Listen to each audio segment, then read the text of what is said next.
نافرمانی ہو رہی ہے، ہاتھ اٹھا دی، اللہ اس کو مار ڈال، یہ نافرمانی کر رہا ہے، میں تیری مجھے پسند نہیں کہ کوئی تیری نافرمانی کرے، اللہ نے اس کو مار ڈالا۔ پھر دیکھتے دیکھتے دوسرے پہ نظر پڑی، وہ بھی چھپ کے گناہ کر رہا تھا، مولا اس کو ہی مار ڈال، یہ تیری نافرمانی کر رہا ہے، پھر اس کو ہی مار ڈالا۔ یہ تیسرے کو دیکھا تو کہا میرے یار میری محبت میں تو دعائیں کر رہا ہے اور تو مستجاب الدعوات ہے، تو ایسے ہی بولتا رہے گا تو میں مار ڈالتا رہوں گا، لیکن ابراہیم تو نے ان کو پہلی مرتبہ دیکھا تو یہ غیرت کی، میں تو ان کو ہمیشہ ایسے ہی دیکھتا ہوں، میں تو ہمیشہ ایسے ہی دیکھتا ہوں، مارتا نہیں، مہلت دیتا ہوں۔ کہ مولا کیوں؟ کہ 3 وجہ سے، نمبر 1 گناہ کچھ کرتے ہیں توبہ کر لیتے تو میں معاف کر دیتا ہوں۔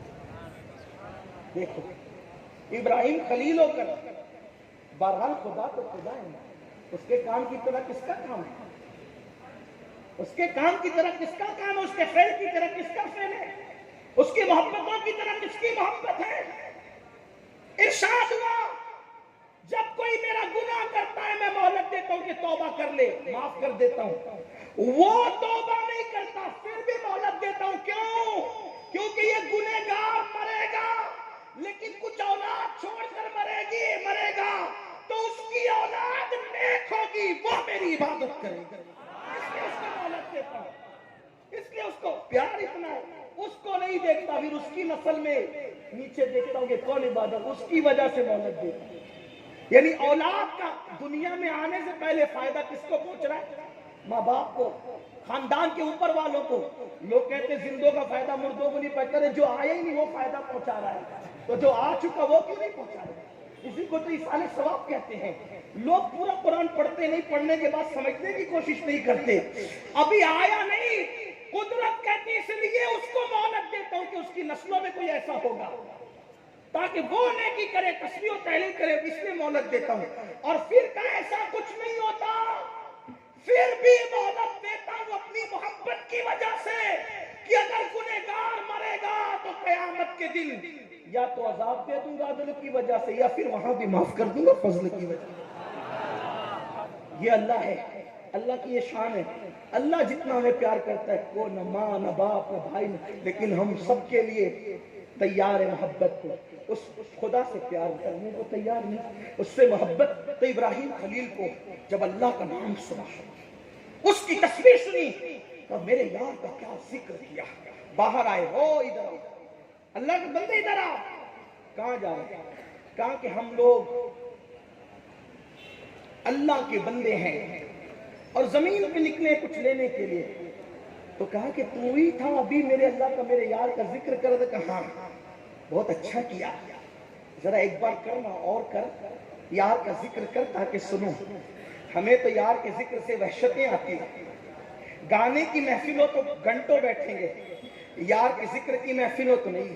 اور یاد رکھنا اس کے ذکر کی محفل کی برکت یہ ہے، جب ہم کہتے ہیں نا ایک مرتبہ لا الہ الا اللہ محمد رسول اللہ، تو گناہ سے ایسے پاک ہو جاتے جیسے ابھی ماں کے پیٹ سے پیدا ہوتا۔ ایک صاحب نے مجھ سے کہا کہ یہ نہ بتایا کر کے ایسے پاک ہو جاتے ہیں کہ ماں کے پیٹ، کہا کہ اللہ معاف کرتے تیرا بالکل کیوں نہ بتایا کر؟ میرے نبی نے کہا جو کلمہ پڑھتا ہے وہ گناہوں سے پاک ہوتا ہے۔ کتنا سستا سودا ہے، کتنا سستا سودا ہے۔ پڑھتے ہیں، کب پڑھے تھے اس سے پہلے کلمہ؟ سوچو اور کتنا آسان ہے، کتنا آسان ہے۔ ارے جو کلمہ مشرک کو مومن بنا دے، کافر کو موحد بنا دے، وہ کلمہ گنہگار کو گناہ سے پاک نہیں کر سکتا۔ پڑھیے ایک مرتبہ سب مل کر، لا الہ الا اللہ، لا الہ الا اللہ، لا الہ الا اللہ محمد رسول اللہ صلی اللہ علیہ وسلم۔ چلتے پھرتے اٹھتے بیٹھتے پڑھا کرو، کیونکہ میرے آقا فرماتے ہیں افضل الذکر لا الہ الا اللہ۔ بلکہ حدیث پاک میں آتا ہے جو یہ لا کو کھینچتا ہے نا، لا، پھر یہ کھینچنے پر اللہ اس کو 4000 نیکی عطا فرماتا ہے۔ کوئی مخرج کا بھی ٹینشن نہیں کہ قاری صاحب ہی پڑھ سکے، نہیں، صرف قاری صاحب کا کام نہیں، جو جن کا وجود زمین پہ بھاری ہے وہ بھی آسانی کے ساتھ پڑھے، بچہ بھی آسانی کے ساتھ پڑھے، کسان بھی آسانی کے ساتھ پڑھے، ان پڑھ بھی آسانی کے ساتھ۔ کلمہ رکھا ہی ایسا ہے کہ جو چاہے پڑھے، اور جو کلمہ نہیں پڑھ سکتا پھر اس کو اپنے مسلمان ہونے کے بارے میں سوچنا چاہیے کہ اگر کلمہ پڑھنا نہیں آتا تو کتنی حیرت کی بات۔ میرے قائد اکثر ایک بات تقریر میں کہتے ہیں، نکاح پڑھانے جاؤ تو لوگوں کو کلمہ صحیح پڑھنے نہیں آتا، تو میں نے کہا مسلمان کون سے ہو پھر یہاں پر ایک جملہ میں ایڈ کرتا ہوں آپ کے سامنے، جو شادی کی خوشی کے موقع پہ کلمہ صحیح نہ پڑھ سکے وہ موت کے اضطراب میں کیا کلمہ پڑھ سکے گا؟ کہاں شادی کی خوشی، وہاں کلمہ صحیح پڑھنا نہیں آ رہا ہے تو موت کے اضطراب میں کیا کلمہ؟ تو کلمہ پڑھنے کی عادت ڈالو، سو تو کلمہ پڑھو، نیند سے اٹھو تو کلمہ پڑھو، چلتے پھرتے کلمہ پڑھو، اٹھتے بیٹھتے کلمہ پڑھو، اس لیے کہ حدیث پاک میں آتا ہے جب کوئی بندہ کلمہ پڑھتا ہے تو اللہ کا عرش جھومنے لگتا ہے، اللہ فرماتا عرش ساکن ہو جا، عرش کہتے مولا کیسے ساکن ہو جاؤں، تیرے بندے نے کلمہ پڑھا ہے۔ ارشاد ہوتا ہے کلمہ مکمل نہیں ہوا تھا، میں نے اس کی مغفرت فرما دی۔ ابراہیم خلیل نے کہا ایک بار پڑھ ذرا میرے اللہ کا، میرے یار کا نام پڑھ۔ کہا اگر میں پڑھوں گا تو دو گے کیا؟ دیکھو محبت، اگر میں آپ کے رب کا نام پڑھوں تو کیا دو گے؟ خلیل نے کہا جتنی بکریاں، جتنے جانور مویشی ہے سب تیرے، لے جا لے جا سب۔ اس نے پڑھا اور پڑھا تو اور لے، ملکوتی زبان، فرشتے کی زبان، پھر پڑھا اور کیف طاری ہوا۔ کہا کیا مزے کی بات کی تم نے، کیا میرے یار کا نام لیا تم نے، ایک بار اور پڑھا۔ کہا اب کیا دو گے؟ کہا میری ساری جائیداد گھر بار سب تیرے، جا لے جا۔ ایک بار سنا میرے یار کا نام سنا، اسی کو خلیل کہتے ہیں۔ ہم بھی بنے اللہ سے محبت کرنے والے جو 2.5% زکوٰۃ بھی پوری نہیں نکالتے ہیں، سال میں ایک بار 2.5% نکالنے، اس میں بھی آنکھ پہ کاٹے آتے ہیں، یہی ہے نا؟ اس لیے کہ میرے سامنے سب بیٹھے ہوئے خاندیش کی زیادہ اس لیے کہ وہ آنکھ پہ کاٹے آتے ہیں، یہ حال ہے۔ کتنا؟ 2.5%، اتنی نکال دو۔ اگر تجھے برا لگ رہا ہے نکالنا، کبھی یہ سوچا ہوتا کہ اگر اللہ نے دینے والے کی بجائے مانگنے والا بنایا ہوتا تو تیرا کیا ہوتا؟ 100% میں سے